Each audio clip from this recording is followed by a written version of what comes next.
नमस्कार, मैं हूं आपके साथ अनुराग मुस्कान। सच क्या है लेकर देश की राजनीति में इस वक्त सभी पार्टियों में खुद को दलित समाज का सबसे बड़ा रहनुमा बताने की होड़ मची हुई है। हम देख ही रहे हैं रोज खबरों में, तकरीबन हर दिन मोदी विरोधी मीडिया के सामने आकर मोदी सरकार को इस मुद्दे पर घेर रहे हैं। अब तो आवाज बीजेपी के अंदर से भी उठ रही है और ये चिंता का सबसे बड़ा मुद्दा है। यही हमारा आज का भी मुद्दा है कि आखिर दलित गुस्से में क्यों है। 2019 से पहले दलित वोटों के लिए नेताओं में लगी दौड़। बाबा साहब आम्बेडकर को शायद किसी सरकार ने इतना मान सम्मान और श्रद्धांजलि नहीं दी होगी जो इस सरकार ने दी है, और इसलिए बाबा साहब को राजनीति में घसीटने के बजाय हम समाज के आखिरी छोर पर बैठे हुए लोगों के हकों के लिए जीने मरने वाले लोग हैं। दलित का बहाना, विरोधियों का मोदी सरकार पर निशाना।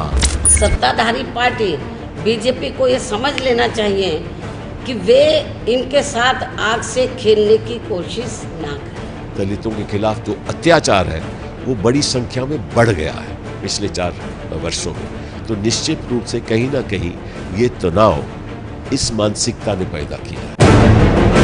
बीजेपी के अंदर से भी दलित समाज के सांसदों ने उठाई आवाज। 2 अप्रैल के बाद जो कुछ हो रहा है वह बहुत गलत हो रहा है। पुलिस उनको पकड़ रही, थाने में ले जाके पीट रही है। ये अधिकारी अत्याचार जुल्म कर रहे हैं। गुस्सा एक दिन का नहीं है, ये ट्रिगरिंग पॉइंट है 20 मार्च का, वरना 2-2.5 साल से होता आ रहा है। दलित गुस्से में क्यों हैं? दलित गुस्से में क्यों हैं, इस सवाल का जवाब तलाशने की कोशिश करेंगे। और इस सवाल का जवाब हम किन के साथ ढूंढेंगे? वो गणमान्य मेहमान हमारे साथ जुड़ चुके हैं। हमारे साथ उदित राज हैं जो कि भारतीय जनता पार्टी के एमपी हैं और जिनकी आवाज पर ये बहस शुरू हुई है। बीएसपी से हमारे साथ सुधींद्र भदौरिया साहब हैं, बहुत बहुत स्वागत है सुधींद्र जी आपका, उदित जी आपका। हमारे साथ कांग्रेस से अखिलेश प्रताप सिंह हैं, बहुत बहुत स्वागत है अखिलेश जी आपका भी। भारतीय जनता पार्टी से शाजिया इल्मी हमारे साथ जुड़ेंगी और यहां स्टूडियो में मेरे साथ प्रोफेसर कपिल कुमार हैं जो कि दलित इतिहास के जानकार हैं। आप सभी का मैं एक बार फिर बहुत बहुत स्वागत करता हूं। हम डिबेट शुरू करें उससे पहले एक डिस्क्लेमर, एक विशेष सूचना हम यहां पर दे दें। ये देखिए, विशेष सूचना यह है कि एबीपी न्यूज पर मेहमानों से यह गुजारिश है कि वो मुद्दे से जुड़े अपने तर्क रखें, ऐसी बात न करें जिससे किसी की भावनाएं आहत हों, क्योंकि हमारा मकसद चर्चा करना है, शोर मचाना नहीं है। उम्मीद की जाती है कि सभी गणमान्य मेहमान शिष्टाचार से अपनी बात रखेंगे। हम अपने मेहमानों से चर्चा करेंगे, लेकिन शुरुआत में इस मुद्दे की सबसे अहम बात आपको बता दें, और वो ये है कि बीजेपी के विरोधी तो मोदी सरकार को घेरने में खैर कोई मौका नहीं छोड़ते, ये तो आप और हम जानते ही हैं। लेकिन दलितों के मुद्दे पर बीजेपी के लिए सबसे बड़ी परेशानी क्या है? वो ये है कि आवाज अंदर से उठ रही है। चर्चा की शुरुआत से पहले आपको दिखाते हैं कि बीजेपी के 5 सांसद क्या कह रहे हैं। देखिए, उदित राज सांसद क्या कह रहे हैं। दलितों पर फर्जी मुकदमे चलाए जा रहे हैं और वो ये कह रहे हैं कि आज से नहीं हुआ, ये 2-2.5 साल से ये अत्याचार हो रहा है। अशोक दोहरे जो कि इटावा से सांसद हैं, उन्होंने पीएम को चिट्ठी लिखी है और कहा है कि दलितों को परेशान किया जा रहा है। छोटेलाल खरवार कह रहे हैं मोदी को चिट्ठी लिखी, कहा योगी जी ने डांट कर भगा दिया।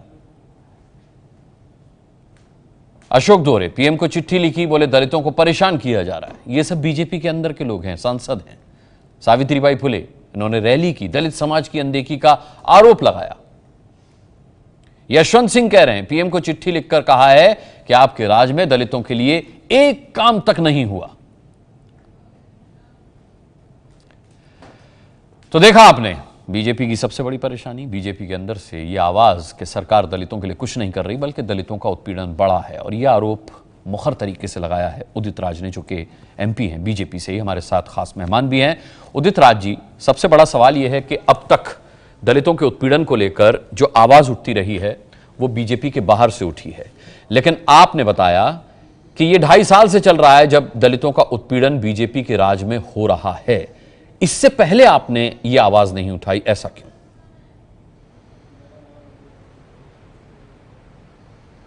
ऐसा नहीं है 2-2.5 वर्ष पहले जहां बात पहुंचानी चाहिए वहां मैंने पहुंचा दिया था कि इनमें नाराजगी है और इनमें डिसअपॉइंटमेंट है। और ये जो 20 मार्च का सुप्रीम कोर्ट का जजमेंट है, इसके वजह से इतना बड़ा आंदोलन नहीं हो सकता। इसके पहले भी सुप्रीम कोर्ट ने एक जजमेंट दिया है जिसमें यूनिवर्सिटी और कॉलेज में टीचर्स रिक्रूटमेंट में यूनिवर्सिटी को इकाई न मान करके विभाग को माना जाए, जिससे आरक्षण SC/ST OBC का आधा अधूरा हो गया, एक तरह से ख़त्म हो गया।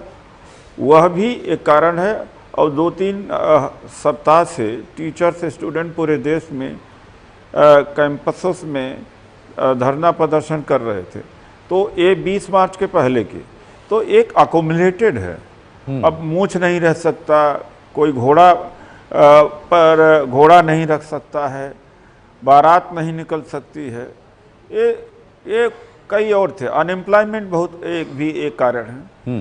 तो इन चीज़ों को लेकर के एक आक्रोश भरा हुआ था।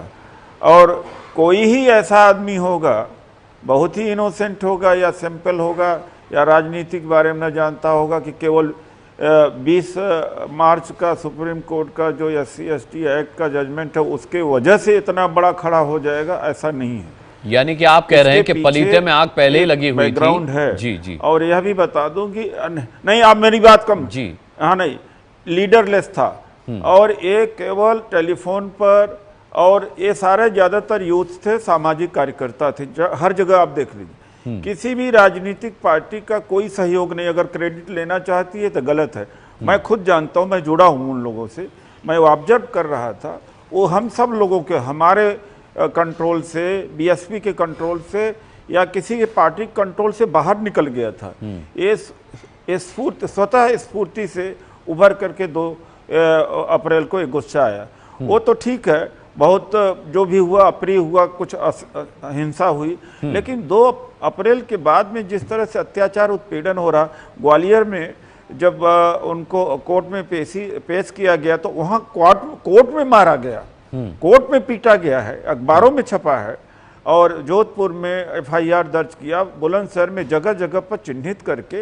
अरे यह तो इस कंसर्न को मैंने बताने की नहीं तो सर, जिन्होंने उनके खिलाफ कार्रवाई की है उदित जी, उनका कहना है कि वो राष्ट्रीय संपत्ति को, जनता की संपत्ति को नुकसान पहुंचा रहे थे, वो वाहनों में आग लगा रहे थे। तो ऐसे में उन्हें सबक सिखाया जाना भी जरूरी था, और जो भी किया गया कानून के तहत ही किया गया। देखिए, ऐसा है, मैं मानता हूं, लेकिन यह भी जानना चाहिए कि इस आंदोलन में और आंदोलन में फर्क है। मेरठ में क्या दलित ने वो किया था, स्थापित हो गया, गैर दलित ने। ग्वालियर में जिसने गोली चलाई वो गैर दलित है। तो कुछ लोगों को जो हजारों वर्ष से डोमिनेंट तो वो सहन नहीं हुआ। वो लोग जान करके इसको इस तरह से बिगाड़ना चाहते थे। इंक्वायरी हो जाती, इंक्वायरी में जो दोषी हो उसको पकड़ो, ये कोई बात नहीं। उनका क्या हुआ, जो ग्वालियर में जिसने पिस्तौल चलाई, बिल्कुल गोली चलाई, वो क्या दलित थे क्या? और यहाँ पर मेरठ में और जगहों पे, और जब जाट भाई आंदोलन करते हैं, पटेल भाई आंदोलन करते हैं, तो उसके दूसरे दिन नहीं है चुन चुन करके लिस्ट बनाना, पीटना पाटना, कोर्ट में ही पीटना। उनके साथ तो ऐसा नहीं होता। ठीक है उदित जी, यानी आपकी एक समस्या ये भी है कि 2.5 साल से आप सरकार से कह रहे थे कि दलित गुस्से में हैं, और सरकार का जो भी रवैया है दलितों के खिलाफ, उससे एक दिन दलितों का गुस्सा भड़क सकता है, लेकिन सांसद होते हुए भी आपकी बात सुनी नहीं गई आलाकमान के द्वारा। नहीं हो सकता है कि मेरी जो अंडरस्टैंडिंग हो जमीन की, मेरी अंडरस्टैंडिंग से सहमत ना हो, उनकी अंडरस्टैंडिंग बेटर रही हो ग्राउंड की। मैंने अपनी अंडरस्टैंडिंग दे दी थी, मैं अपनी समझ बता दिया, तो हो सकता है कि मेरी समझ से वो सहमत न हो, मैं यही कहूंगा। ठीक है, शाजिया अलवी मेरे साथ जुड़ चुकी हैं। शाजिया, क्या आपको नहीं लगता कि जहां प्रधानमंत्री नरेंद्र मोदी बाकायदा दलितों के हितैषी बनकर अपनी इमेज को चमकाना चाहते हों और लगातार इस काम में लगे भी हों, वहां अगर बीजेपी के अंदर से ही 5 सांसद ये कहने लगे कि सरकार की जो गतिविधियां हैं उससे दलितों का उत्पीड़न हो रहा है और 2.5 साल से दलितों के उत्पीड़न के मामले बढ़े हैं, तो फिर 2019 के लिए सरकार की राह बहुत मुश्किल हो जाती है।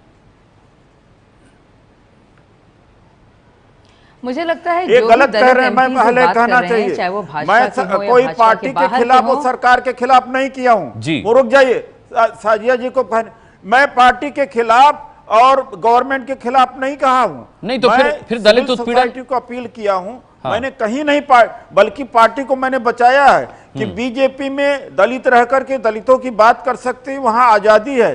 पार्टी को मजबूत करने और पार्टी के पक्ष में बोला है। हाँ। मैंने कहीं भी नहीं किया ये गलत नहीं, तो अगर आप ये नहीं नहीं ठीक है, आप उसको अगर करेक्ट करना चाहते हैं तो मैं आपको पूरा मौका दूंगा, लेकिन मैं उदित जी ये भी चाहूंगा कि आपने अभी कहा कि 2.5 साल से ये सब चल रहा था, तो 2.5 साल से अगर ये चल रहा था और सरकार नरेंद्र मोदी की सरकार है, तो क्या आपने सरकार में ये बात रखी थी? आप कह रहे कि आप सिविल सोसाइटी के लिहाज से बात कर रहे हैं कि आपने सिविल सोसाइटी के ऊपर ये बात कही है, सरकार के ऊपर आपने नहीं कही, तो क्या आपने अपनी सरकार में ये बात उठाई थी? उससे अपील कर रहा हूं जी। क्या 2 अप्रैल पहले हुआ भी नहीं था? जब परिस्थितियां पैदा होती हैं तभी तो कहा जाता है। पहले जहां पहुंचाना था मैंने बात पहुंचा रखी थी। ठीक है शाजिया, अब आप बोलिए। देखिए 2-3 चीजें हैं, 2-3 तथ्य मैं सामने रखूंगी।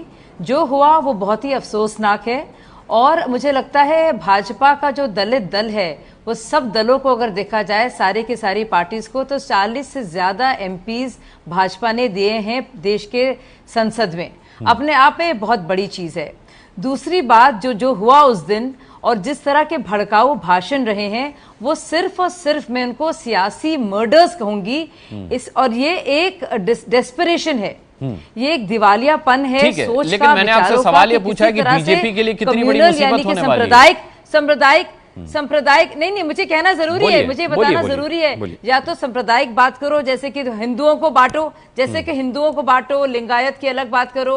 वो जिस तरह से गए राहुल गांधी, जेएनयू की बात की, शिव भक्ति उनको याद आई और उनको ब्राह्मण प्यार उमड़ उमड़ के आया।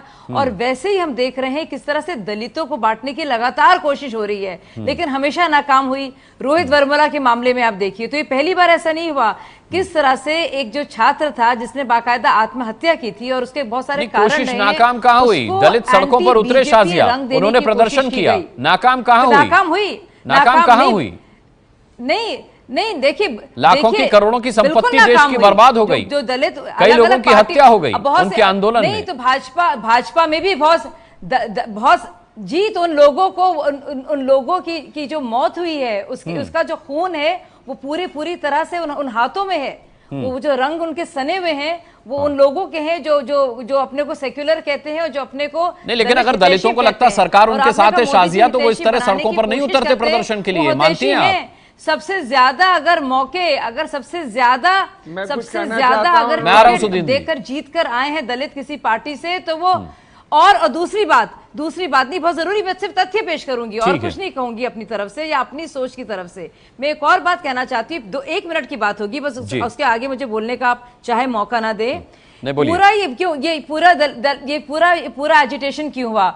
SC एक्ट को लेकर लगा क्या कि इसमें जो है कहीं ना कहीं ढिलाई बरती जा रही है, इसको हल्का बनाया जा रहा है, इसे डाइल्यूट किया जा रहा है। इसमें भाजपा का लेना देना कुछ नहीं। वो PIL गई, भाजपा की तरफ से सरकार आपकी है, सरकार आपकी है, आप कह रही हैं कि मेरे पास तो 2 ऑर्डर्स हैं 2007 कोई लेना देना नहीं है। ठीक है शाजिया, अनुराग जी सुनिए मेरी बात। अनुराग ठीक है शाजिया, मैं लौट एक बात, मायावती जी के 2 ऑर्डर्स मेरे सामने हैं, मैं पढ़ के आपको सुना देती हूँ, जिन्होंने इसमें बाकायदा कहा है कि जब तक प्राथमिक जांच ना हो और तब तक मामले मर्डर के ना हो तब तक अरेस्ट नहीं होने चाहिए।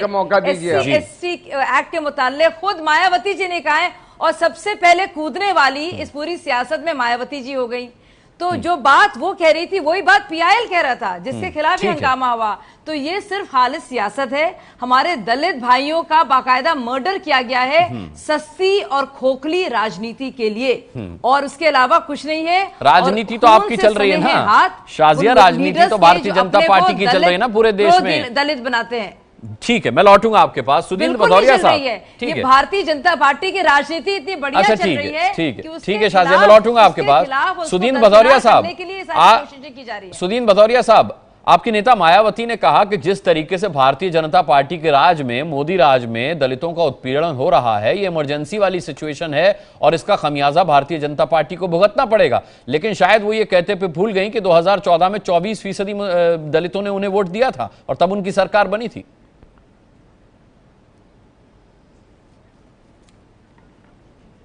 देखिए, इसका कोई प्रमाण नहीं है कि कितने प्रतिशत किसको वोट मिले।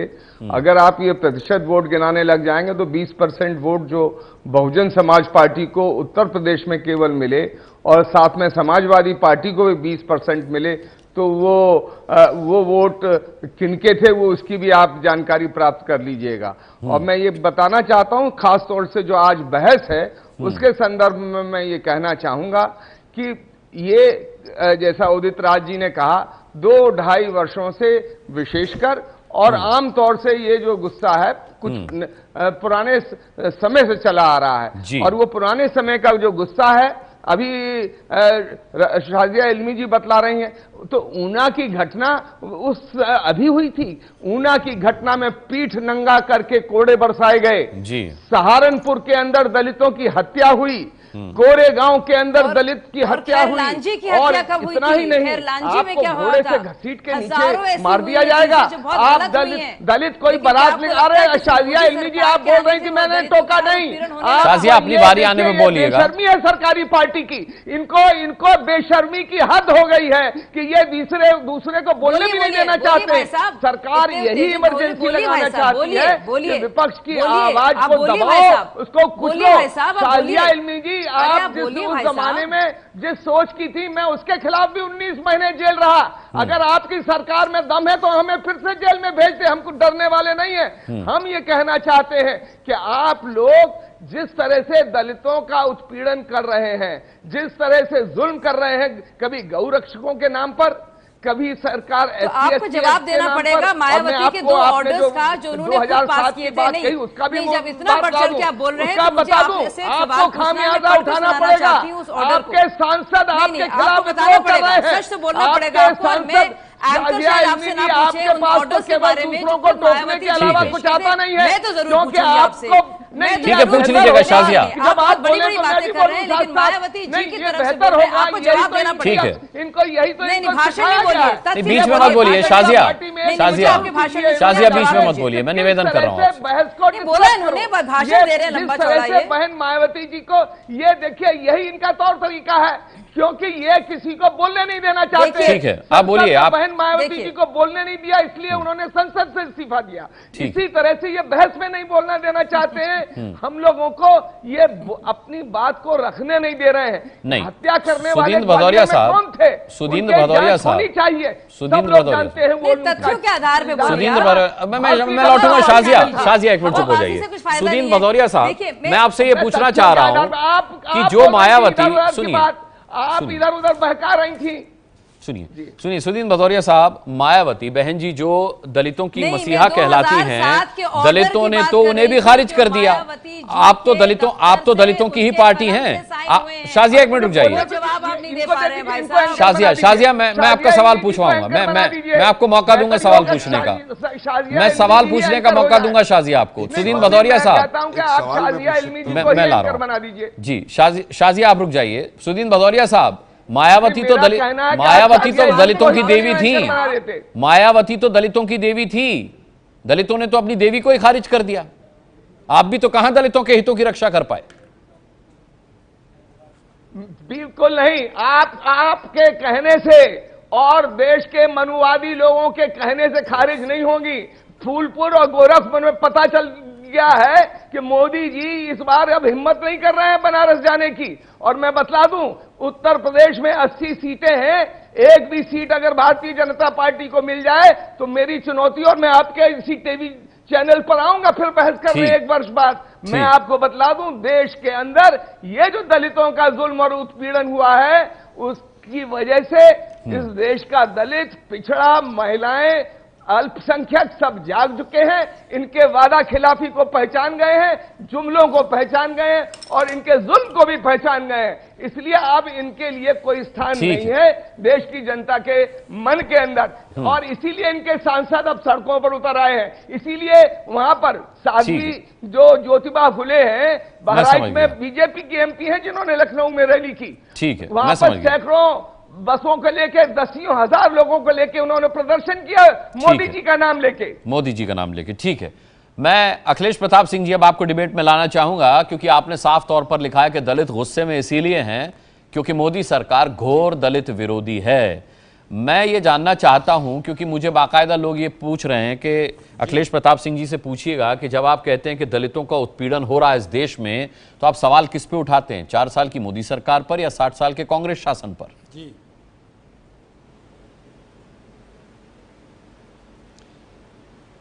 अभी इसका जवाब दे रहा हूं। पहले आपने जो कुछ सांसदों के जिक्र किया जो बीजेपी के हैं और बीजेपी के मुखिया के खिलाफ दलित उत्पीड़न पे आरोप लगा रहे हैं, उसमें एक सांसद हैं छोटे लाल जी। जी, उन्होंने अपने पत्र में यहां तक लिखा उन्होंने कि मुझे न्याय नहीं मिल रहा है, और वो SC/ST आयोग भी गए हैं। ये बड़ी गंभीर विषय है। उसी छोटे लाल जी ने अपने पत्र में जिक्र किया है कि मुझे SC/ST आयोग जाना पड़ रहा है। सत्तारूढ़ दल के सांसद के साथ जो दलित है उसके साथ न्याय नहीं मिल रहा है, इसका इससे बड़ा प्रतीक और क्या हो सकता है। दूसरी बात, ये तो बीजेपी के लोग बता रहे हैं, दिख रहा है कि न्याय नहीं मिल रहा है दलितों को। कारण क्या है उसका? देखिए, बीजेपी एक शाखा है RSS की, और RSS की जो विचारधारा है वो दलित विरोधी है, वो मनुवाद वाली है। बाबा साहब के किस तरह से विरोध किया, उसके संविधान का विरोध किया, उनके तिरंगे का विरोध किया। आप वोट के लिए करते हैं बीजेपी। पिछले दिनों रामविलास पासवान ने क्या कहा, अखिलेश जी संज्ञान में है ना, आपके संज्ञान में है ना, उन्होंने कांग्रेस पर सवाल उठाया था कि सेंट्रल हॉल में बाबा साहब अंबेडकर की तस्वीर नहीं लगने दी थी कांग्रेस ने बाबा साहब अंबेडकर के लिए क्या किया है, ये उन्होंने सवाल पूछा था। सुनिए, कौन कारा नहीं लगने दी थी? रामविलास पासवान ने कारा नहीं लगने दी थी, केंद्रीय मंत्री रामविलास पासवान ने। रामविलास, मौसम वैज्ञानिकों की मैं बात नहीं सुन लिया, झूठ बोलते हैं, मौसम वैज्ञानिकों की मैं बात नहीं करता। कल हो सकता हमारी पार्टी में फिर आवे वो। हम ये कह रहे हैं कि बाबा साहब पे बहस करना हो तो उनको कौन उस कमेटी का बनाया, कौन राज्यसभा बनाया, क्या क्या करना, वो अलग विषय। आज जिस विषय पे हम बात कर रहे हैं उस पर बात करें। भीमा कोरेगांव में हमला हुआ जी, वहां के महाराष्ट्र की सरकार ने एक IG की कमेटी बनाई। उस कमेटी ने रिपोर्ट दी। क्या रिपोर्ट दी? उसमें साफ साफ कहा गया है जिसकी शाखा है बीजेपी की, उसके लोग आए प्लान्ड वे में और उस पर हमला किया। जो दलितों का आंदोलन हुआ उसमें सब जगह दिख रहा है, पुलिस नहीं लड़ रही है, बीजेपी के लोग लड़ रहे हैं दलितों के खिलाफ, उन पे पत्थर लाठी गोली चला रहे हैं। ये जो सोच है बीजेपी की, इस सोच के कारण, और मोदी जी कुछ नहीं कर रहे हैं, ये तो विपक्ष कह ही रहा है।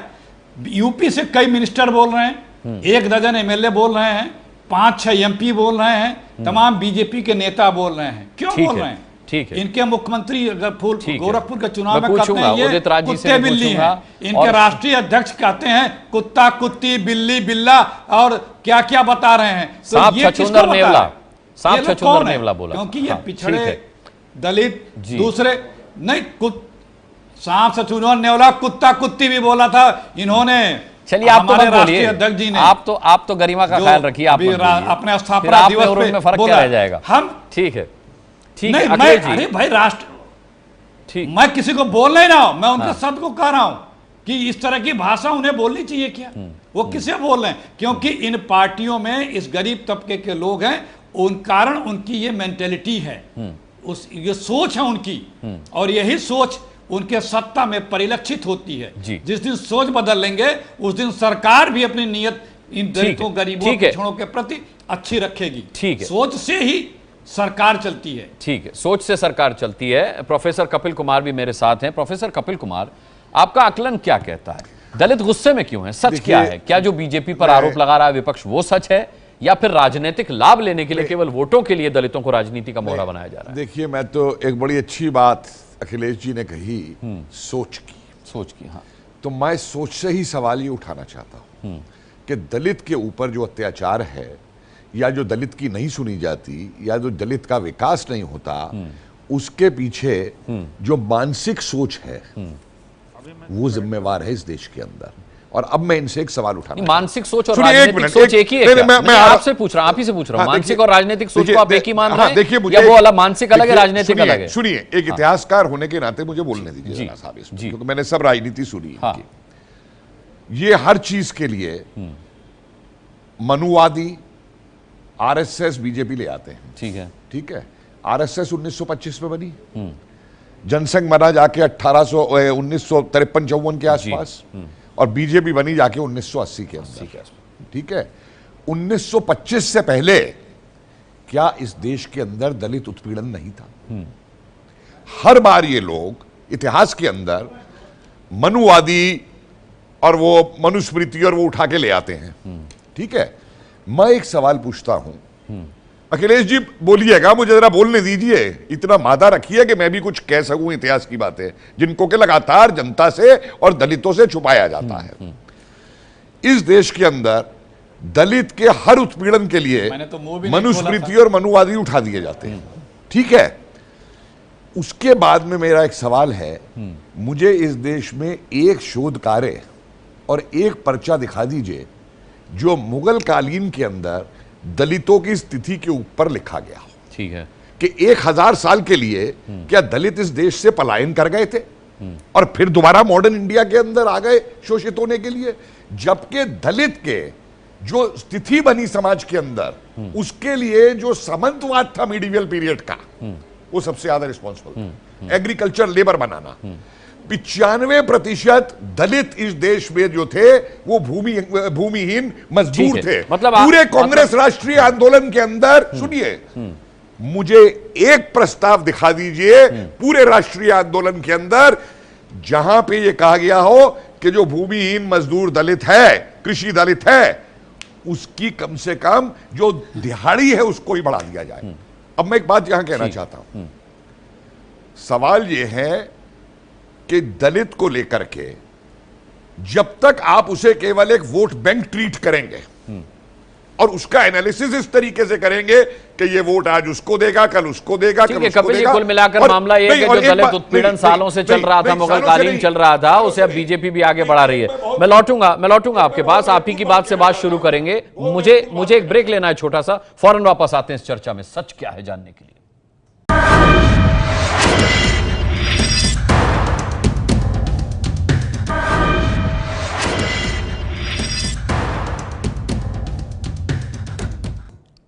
दलित गुस्से में क्यों हैं? सच क्या है? हम ये जानने की कोशिश कर रहे हैं। चर्चा में हम जाएं उससे पहले आपको बता दें कि आज मायावती ने मीडिया के सामने आकर के दलितों के मुद्दे पर बीजेपी पर खूब हमला किया। मायावती ने कहा कि बीजेपी आग से न खेले, नहीं तो वही हाल होगा जो इमरजेंसी के बाद कांग्रेस का चुनाव में हुआ था। मोदी सरकार के मंत्री ने जवाब में कहा कि वोट के लिए समाज को बांटने का काम न करें। मायावती, सुनिए। सत्ताधारी पार्टी बीजेपी को यह समझ लेना चाहिए कि वे इनके साथ आग से खेलने की कोशिश ना करें। वे इनके साथ आग से खेलने की कोशिश ना करें, वरना फिर इनकी भी कहीं वही बुरी दुर्गति ना हो जाए जो यहाँ सन 1975 की लगी इमरजेंसी के बाद सन 1977 के लोकसभा चुनाव में कांग्रेस पार्टी की हुई थी। नरेंद्र मोदी जी अनुसूचित जाति, जनजाति, पिछड़े वर्ग के मसीहा के रूप में पहचान बनाने में सफल हुए हैं। उससे बौखला करके आने वाले चुनाव में उनकी दुर्गति होने वाली है विरोध पक्ष की, तो ये इनके इन प्रकार अपने पांव के नीचे की जमीन जो खसक रही है उसको बनाए रखने के लिए, बचाए रखने के लिए इस प्रकार का वातावरण बनाने की कोशिश की जा रही है। चलिए हम चर्चा में आगे बढ़ते हैं। उदित राज जी, मैं आपसे पूछना चाहूंगा कि आपने अपना स्टैंड क्लियर किया कि आप सरकार पर हमलावर नहीं हैं, लेकिन साफ तौर पर आपने कहा कि दलितों पर फर्जी मुकदमे चल रहे हैं, 2-2.5 साल से अत्याचार हो रहा है, लेकिन बाकी सांसद अशोक दोहरे जो इटावा से सांसद है, उन्होंने कहा है कि उन्होंने पीएम को चिट्ठी लिखी कि दलितों को परेशान किया जा रहा है। यशवंत सिंह जी ने कहा कि हमने चिट्ठी लिखी कि आपके राज में दलितों के लिए एक काम भी नहीं हुआ। छोटेलाल खरवार ने कहा कि मोदी को चिट्ठी लिखी, कहा योगी जी ने डांट कर भगा दिया। सावित्रीबाई फुले कह रही हैं कि रैली करके कह रही हैं कि दलित समाज की अनदेखी का वो आरोप लगा रही है सरकार पर। तो आपको लगता है कि आपने नहीं लगाया, लेकिन बाकी 4 सांसद जो कह रहे हैं वो बाकायदा अपनी ही सरकार को निशाने पर ले रहे हैं कि मोदी सरकार जब से है तब से दलितों का उत्पीड़न बढ़ा है?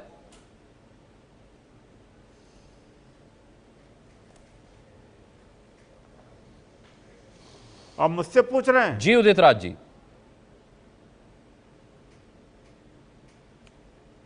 देखिए, ऐसा है कि मैं 2 बात और कहना चाहूँगा इस पर। एक तो 2007 में जब सुश्री मायावती ने ये जो दलित एक्ट है इसको हल्का किया था कि बलात्कार और हत्या के मामले में ही ये एक्ट लागू होगा, तो मैं ही इलाहाबाद हाई कोर्ट में गया था। इलाहाबाद हाई कोर्ट ने कहा था कि ये स्पेशल एक्ट है, इसमें बदलाव नहीं हो सकता, तो मैंने बचाया था। दूसरी बात है कि कांग्रेस ने अगर दलितों को मजबूत किया होता तो आज उनको ये दिन देखने न पड़ते हैं। लेकिन 70 साल हो गए, 60 साल हो गए, तो दोषी तो लोग है ही हैं। तो इस तरह से दूसरे लोग बच जाएंगे यह इतना आसान नहीं है। जिसकी सत्ता ज़्यादा दिनों तक है वो ज़्यादा जिम्मेदार है। तो कांग्रेस इसमें ज़्यादा जिम्मेदार है और जितनी ताकत बहुजन समाज पार्टी को दलित समाज ने दिया उतना उपयोग वो नहीं कर पाए। अगर वो भी उपयोग कर लिए होते तो बड़ा उत्थान हो गया होता। तो ये भी कारण है। आप कहना चाह रहे हैं कि इस बार दलित किसी का नेतृत्व स्वीकार ही नहीं किया। यानी आप मान रहे हैं कि दलितों ने मोदी का नेतृत्व भी स्वीकार नहीं किया है?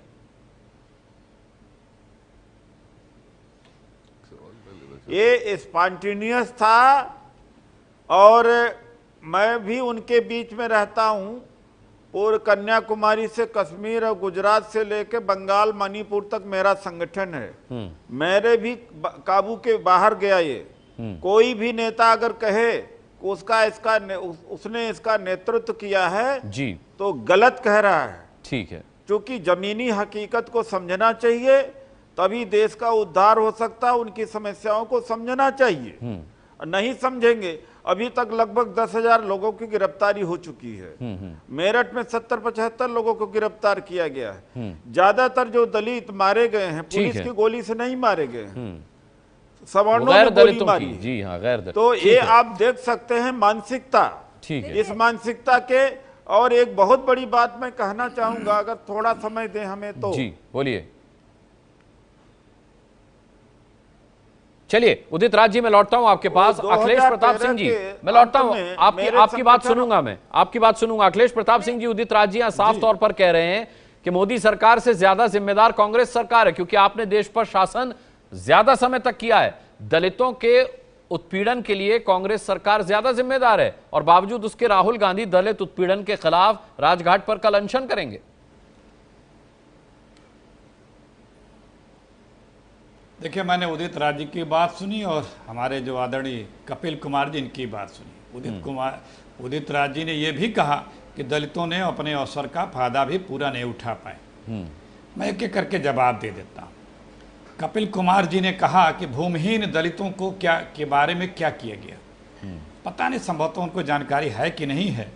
सबसे पहले भूमिहीन दलितों के लिए पट्टा देना, आवासीय पट्टा और कृषि पट्टा किसने दिया? आज जितने भी दलितों के पास जमीनें हैं और हर गांव में 30-40% लोगों के पास हैं, वो पट्टा देने की योजना कांग्रेस ने शुरू की। आज भी पट्टे मिलते हैं। जो ग्राम सभा की चकबंदी होकर के फिर जो जमीन फिर निकलती है 30 साल 25 साल के रोस्टर के बाद, फिर उस जमीन में से पट्टा दिया जाता है।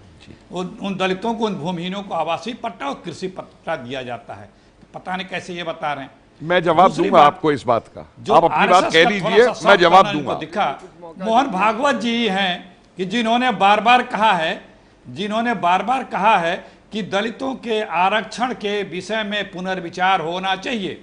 और इसके पहले जब बीजेपी की सरकार आई थी तो इस आरक्षण को रिव्यू करने के लिए इन्होंने बाकायदे राष्ट्रपति को भेजा भी था जिन्होंने राष्ट्रपति महोदय ने स्वीकार नहीं किया था। इन लोगों ने यह भी बात की कि क्या सन 25 के पहले दलितों पर अत्याचार नहीं होते थे? ठीक है। आरएसएस आई तो ही अत्याचार होने लगे, मनुवाद की बात आई। उसके कांग्रेस आई, जागरूकता लाई, इनके लिए लड़ाई लड़नी शुरू की, तब से लड़ाई लड़ रहा है, बदला भी रहा है, समाज भी बदल रहा है। ऐसा नहीं है कि वही समाज है जो सन 25 में था दलितों के प्रति वही भाव रखने वाला नहीं। तो फिर दलितों का वोट क्यों नहीं मिला आपको? दलितों के प्रति तो फिर दलितों का वो आपने दलितों के लिए इतना किया, उसके बावजूद दलितों का वोट आपको नहीं मिला अखिलेश प्रताप सिंह? सुनिए, देखिए, सुनिए, ये जनता है, जनार्दन है। हम अपने वसूलों से समझौते नहीं करते। हमने नुकसान सहे हैं, राजनीतिक नुकसान सहा है। हम ये नहीं कहते कि आतंकवादी है, कल उसी के गोद में उसके चरण चापते हुए, उसकी चाटुकारिता करते हुए कश्मीर कहीं से कहीं को डिबेट को ले जा रहे हैं। हम जिस तरह से जात धर्म पे और लोग चले जाते हैं, हम उस तरह नहीं करते हैं। हमारी नहीं, हम उदाहरण दे रहे हैं। हमने कहा हम समझौता नहीं करते, हम अपने नीतियों असूलों से, हम दलित की, पिछड़ों की, महिला की, अल्पसंख्यक की, जो भी जहां भी बराबर। मैं जानूंगा आपसे कि दलितों के लिए आपके उसूल क्या कहते हैं। इसलिए कि हमें मैं जानूंगा अखिलेश प्रताप सिंह जी, और आपकी बात का प्रोफेसर कपिल कुमार भी जवाब देंगे। एक छोटा सा ब्रेक यहां पे ले रहे हैं, ब्रेक लेने के बाद लौटेंगे तो जानेंगे दलित गुस्से में क्यों है, सच क्या है।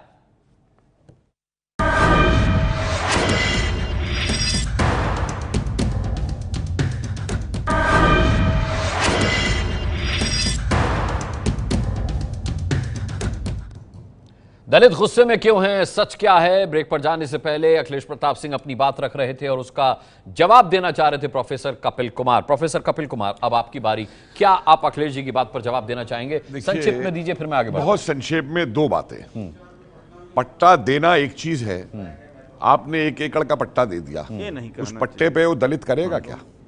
आपने उसको ट्रैक्टर दिया, आपने उसको बीज दिए, आपने उसको पैसा दिया, या जो उपज उसने निकाली उसको मार्केट करने का साधन आपने बनाया? हंस नहीं रहे हैं अखिलेश जी, मैं ग्राउंड रियलिटी की बात कर रहा हूं। एक बात और, धन्यवाद, एक बात और मैं कहना चाहता हूं। आपने स्वीकारा कि दलित को पट्टा मिला, इसके पहले आप कर रहे थे कि जमीन नहीं सर जी, दलित को पट्टा मिला है। जो मैंने बात की थी, राष्ट्रीय आंदोलन की बात की थी कि उस जमाने में उसकी दिहाड़ी को बढ़ाने के लिए आपने स्वीकारा कभी नहीं की। पहले 1885 से लेकर के और 1947 तक एक बार कांग्रेस की डिमांड दिखा दीजिए। पहले तो आपने यही कहा, अब आपने स्वीकार दिया। यही कहा, आपको अपनी गलती 1885 से लेकर के और 1947 तक मुझे कांग्रेस का एक रेजोल्यूशन दिखा दीजिए जिसमें कांग्रेस ने भूमिहीन मजदूर की दिहाड़ी बढ़ाने की बात की। अच्छा, अखिलेश प्रताप सिंह जी, अखिलेश प्रताप सिंह जी, हमारे सामने एक मिनट में बताने नहीं फैला सकते। देखिए, दलित मैं आ रहा हूं शाजी, आ रहा हूं।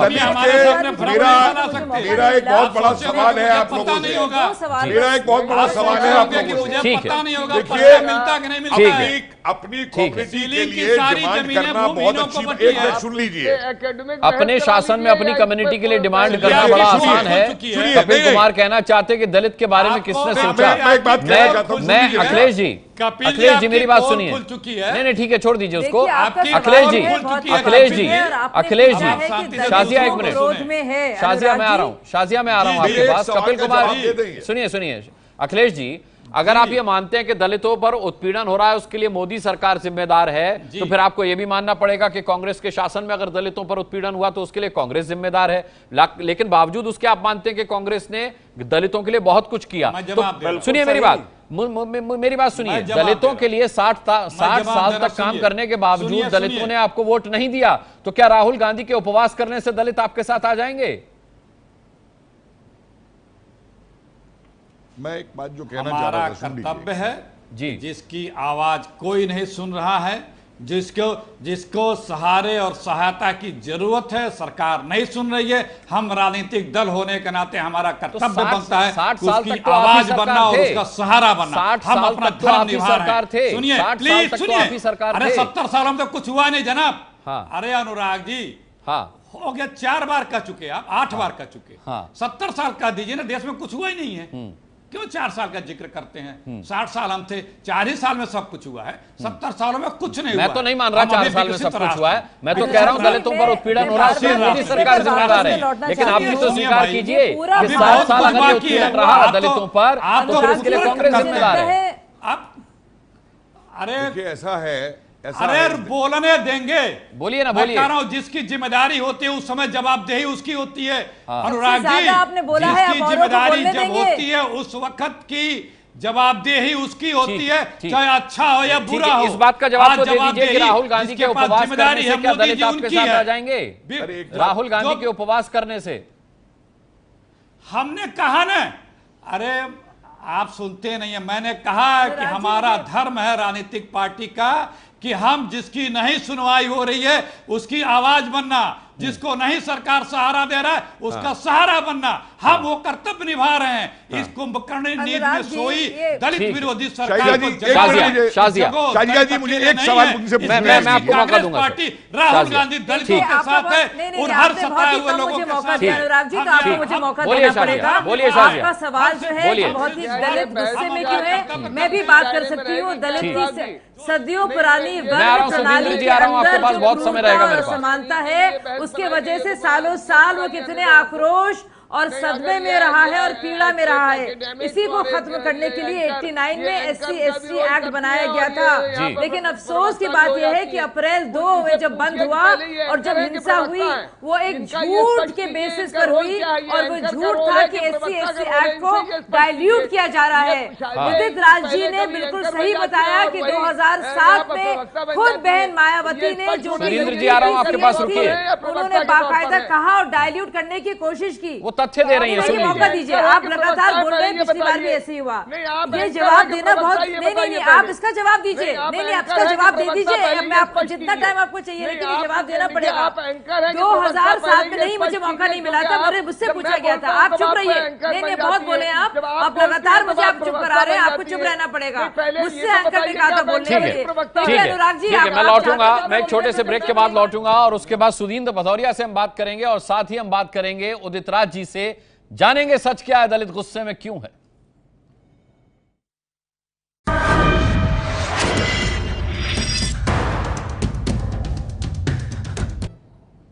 चलिए, दलित गुस्से में क्यों हैं, हम इस सच को जानने की कोशिश कर रहे हैं कि सच क्या है। सुदींद्र भदौरिया साहब, मायावती जी जो हैं प्रेस कॉन्फ्रेंस में अगर कह रहे हैं कि बीजेपी ऐसा काम न करे वरना इमरजेंसी जैसे हालात हो जाएंगे, तो क्या आप ये दावा करते हैं कि बहन जी ने इस बार दलित गुस्से में क्यों हैं उस नब्ज को अच्छी तरह पकड़ लिया है, पहले वाली गलती उनसे नहीं हुई है?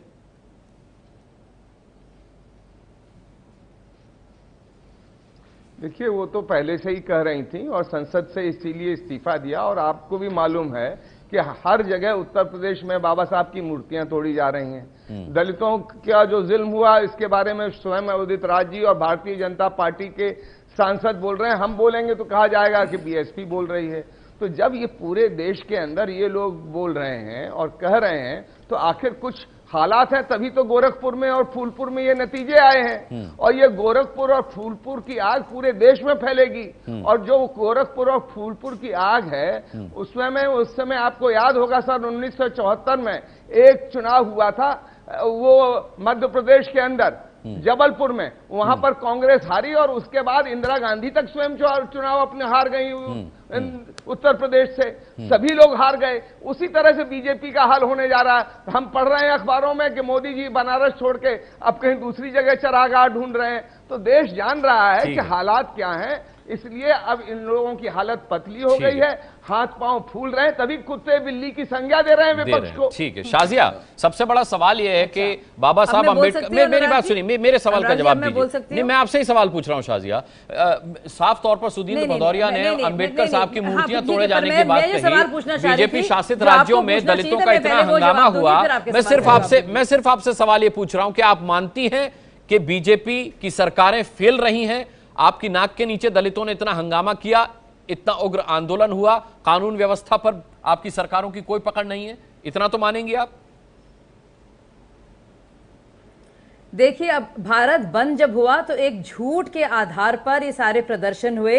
इस प्रदर्शन के तहत भाजपा के खिलाफ ये गुमराह करने की कोशिश की गई कि SC/ST एक्ट को डाइल्यूट किया जा रहा है। हम भदौरिया जी से अभी पूछना चाहते हैं, जो उदित राज जी का बार बार हवाला दे रहे हैं, खुद उदित राज जी से पूछिए कि मायावती ने अपने कार्यकाल में बाकायदा अपने आदेश देखिए, में पहले कहा आप अपना था कि उत्तर जो दीजिए। सिर्फ आप तो मर्डर वहाँ और पर बलात्कार जैसे चुप दादरी रहिए, में एक मिनट अखलाक सुनिए, की बात हत्या करते पे भी जवाब चुप दीजिएगा, रही। घबराइए आप नहीं। यहाँ पे नजीब क्यों के चुप मामले में भी किए चुप जाते हैं रही। उसी को आप लेकर, नजीब और हो, आप सोचिए चाहे इसमें अखलाक हो, भाजपा का चाहे कुछ वही लेना हो, देना चाहे नहीं हो, था। चाहे सब ये जगह बात आप अभी बड़ी करें। मनुवादी यहाँ लग पर रही है आप भाजपा सरकार मायावती सरकार को, सरकार जब उनको आपकी जरूरत सरकार थी एक-एक करके तो बोलिए। मनुवादी नहीं लगती थी, एक-एक और करके। कायदा मिलकर शाजिया अपनी सुदींद्र आपकी जिम्मेदारी बात का लेने जवाब की देना नहीं सरकार चाहते। नहीं, आपने मुझसे अनुराग जी आपको चुप कराना पड़ेगा इनको। नहीं, नहीं, मैं वो जवाब- आपके सवाल का नहीं, जवाब आप- देना आप नहीं जवाब चाहते। सुनना नहीं चाहते। जिम्मेदारी लीजिए। अनुराग जी आप इनको चुप नहीं करा पा रहे। हमको जवाब देना होगा, सरकार चला रही क्योंकि है, मायावती का सरकार ऑर्डर है आप बाकायदा सरकार जिसके चला रही बारे है, में हम सब चला रहे हैं जानते सरकार। मेरे हैं। एक सवाल आप का मुझे जवाब बताइए, देंगे आप? सरकार चला रही है, बाबा साहब की मूर्तियां तोड़ी जा रही जब ये हैं। एक्ट बना आप तो पूरे देश में क्रूरता और बाबा साहब की असमानता है। मूर्तियां तोड़ी जा और रही है, हमारे आपकी देश सरकार चल में रही मैं है। कहना आप चाहती क्यों हूँ नहीं रोक रही एक हो पॉलिटिकल लोगों को? बात, क्यों एक उन लोगों को नहीं रोक रही है जो बाबा साहब की मूर्तियां तोड़ रहे ठीक है, हैं? उदित राज जी। अपमान कर रहे हैं, जिसे ठीक हृदय करने तोड़ की रहे हैं जरूरत देश है। का। ठीक है। और अगर हमारे भाजपा मोहन के भागवत सांसद कह रहे हैं समझ में आ संविधान बदला जाएगा। अब मोहन अपनों के लिए भागवत बोल क्यों रहे हैं कहते तो हैं अच्छी संविधान बात बदला है। जाएगा? देखिए, बताइए इस बात को। देखिए, उदित राज जी, उदित राज जी, उदित राज जी, मैं आपसे पूछना चाहता हूं। खत्म करने की जरूरत है, ठीक है, ठीक है। लेकिन राहुल गांधी बाकायदा कहते हैं और भाषण उदित राज जी, करते हैं कि एससी एक्ट को रद्द कर दिया गया है। उदित राज जी, उदित राज जी, मेरा सवाल ये है, मेरा सवाल ये है कि बीजेपी के राज में मोदी जी की सरकार में दलितों का क्या भविष्य नजर आता है आपको? एक मिनट, ठीक है शाजिया, हो गया। दलितों का क्या भविष्य नजर आता है उदित राज जी आपको मोदी राज में? ऐसा है, दोनों का सवाल दोनों मायावती और राहुल गांधी पहले ये बड़ा ठीक माकूल है। सवाल आपने पूछा है। हाँ, मैं यहाँ पर केवल बीजेपी के सांसद के हैसियत से नहीं हूँ, इनके लिए 20 साल से लड़ता रहा हूँ, उनकी हैसियत से हूँ यहाँ पर। जी। 2013 में मेरे संगठन और आरएसएस के बीच पूरा एक दिन का चर्चा सत्र हुआ नागपुर में, और हमारे लोगों ने कहा कि बाबा साहब डॉक्टर अंबेडकर हिंदू समाज के पास गए, हिंदू समाज उस समय नहीं समझा। अब मैं अपने नेता उदित राज को भेज रहा हूं, भागीदारी दीजिए तो ये जाएंगे। उसके बाद मैं बीजेपी में आया हूं, और जब बीजेपी ज्वाइन किया तो उस समय मैंने एक पत्र जारी किया था, प्रेस कॉन्फ्रेंस दिया था कि भागीदारी बराबर है। उस भागीदारी के आधार पे आए, एक तरह से मेरा कॉन्ट्रैक्ट है। ठीक है उदित जी, ठीक है उदित जी, इसमें मेरी भी एक राय है। मैं आप सभी का बहुत बहुत शुक्रिया करना चाहूंगा। और मैं किस नतीजे पर पहुंचा मैं आपको यह भी बता दूं कि आखिर दलित गुस्से में क्यों हैं, इसके पीछे का सच क्या है। सच ये है कि दलितों के लिए बड़े बड़े दावे करने वाले हकीकत में सिर्फ वोटों के लिए उनका इस्तेमाल करते हैं, जो कि गलत है। यही सच है। सभी का एक बार बहुत फिर से धन्यवाद हम करना चाहेंगे। अगले हफ्ते रविवार को रात 9 बजे फिर एक समसामयिक विषय के साथ उसके बारे में जानेंगे कि उसके पीछे का सच क्या है। खबरों के दौर में ना रहिए बेखबर, हर खबर की हम लेंगे खबर। मेरे साथ जुड़िए रात 9 बजे मास्टर स्ट्रोक सिर्फ एबीपी न्यूज पर।